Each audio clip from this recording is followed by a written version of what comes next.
Hello, YouTube. It's okay not to have all the answers.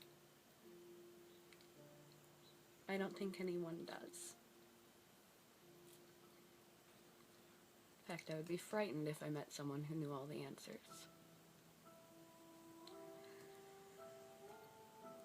It's okay not to know exactly where you're going to wind up.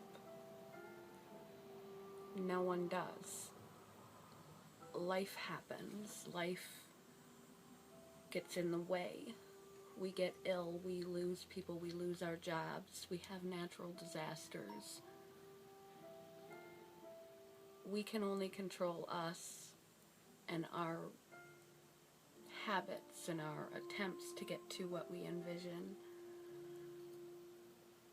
There's a lot of things that are outside of our control, and that doesn't mean you shouldn't aim, but you have to think of yourself as the boat on a river. And a lot of this world is outside of our control, and we don't know when we run across something that shifts our direction for a day, for a week, or for a life. If that thing is good or it's bad, it just is. And sometimes it winds us up in a better place than we would have intended. Think how hard you fell for the first person you ever dated. All these fantasies in your head of what was going to happen. Now think, unless you're one of those few that married the first person you ever dated and are quite happy, think how different your life would be. Everything in your life would have been different. You would be different if that had worked out the way that you thought it was going to. Everything in our life is this way. And when you feel a pressure cooker of time, where am I going to be in 5 years? I'm going to be so old. Time is relative, time is an invention, and so much is unseen. I've been at my job for going on 7 years now. And I was reflecting last night as I walked home how much I've been through in 7 years that I couldn't have possibly imagined. My previous partner had an overdose and passed away. I found him. I grieved. I was in shock. I went through all the cycles. I had nowhere to live. I went up to full-time. I did overtime. I went down to part-time. I met the person that I've now been with for 6 years. He is such an integral part of my life, and I love him dearly, and he didn't exist. This part of my life that is so essential and central wasn't a figure. I have moved apartments 3 times. I have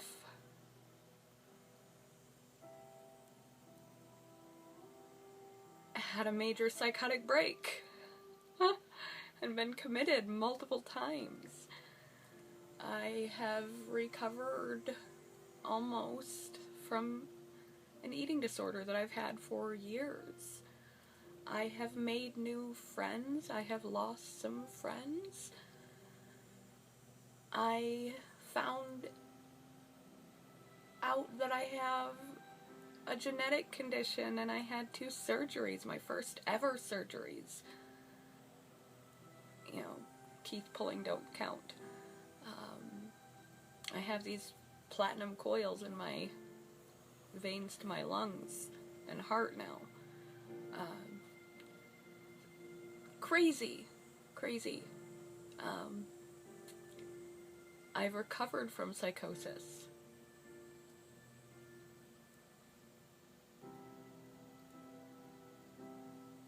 I'm sure those are just major situations. Positive and negative. In this very short space of time after starting this job. 7 years. 3 moves. Unexpected death. Grief. Homelessness.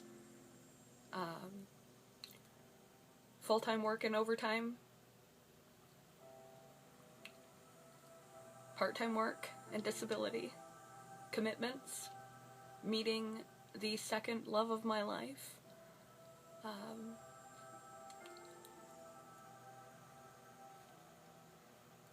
Recovering from an eating disorder that I've had all of my life. Starting a YouTube. Picking up yoga. Friends, friendships, the evolution and degrading of people in and out of my life.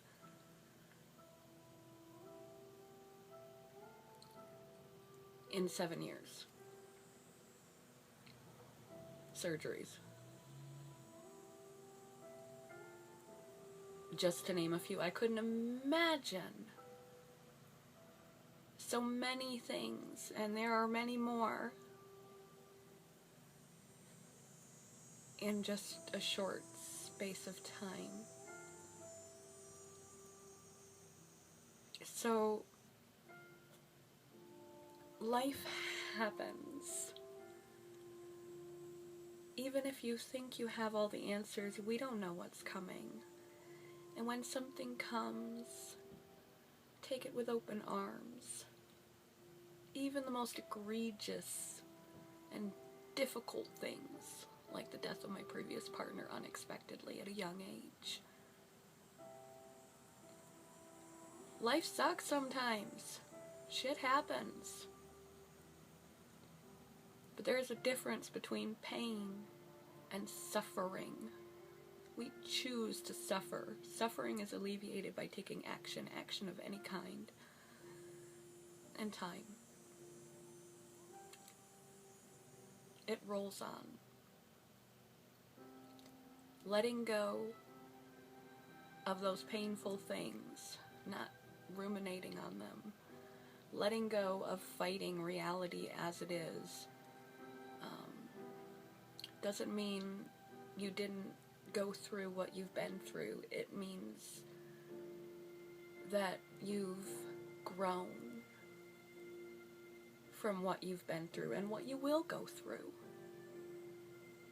And see it as an opportunity, and it doesn't mean letting go of those people we've loved and we've lost. It means honoring them. Because if they loved us as much as we loved them, the last thing they would ever want to do to us is hurt us, right? And it's disrespectful, in my opinion anyway, to continue to carry their memory as a source of pain. If they're out there somewhere and they can tell, then they're looking down at us, knowing that their life and their passing, they are a source of torture and torment to us, the opposite of what they ever would have wanted. Of course, grieve, but in time, think of the positives and be grateful for your time with that person, that you were gifted with them in your life. Find joy in it. It is the greatest honor you can give them if they're still watching you, to know that they brought you joy and you are grateful for every moment you had with them.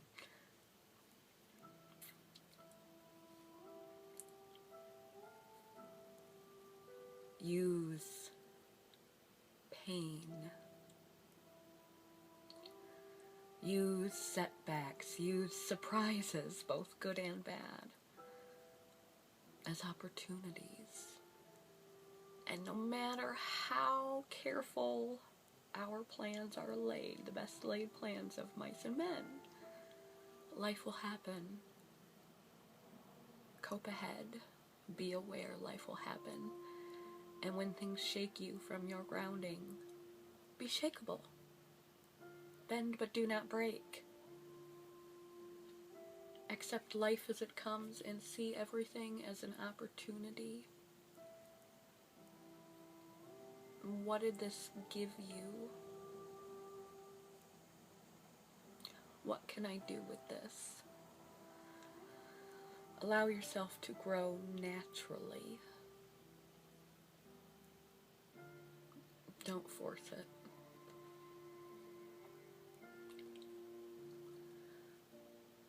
I have a general idea where I'd like to end up.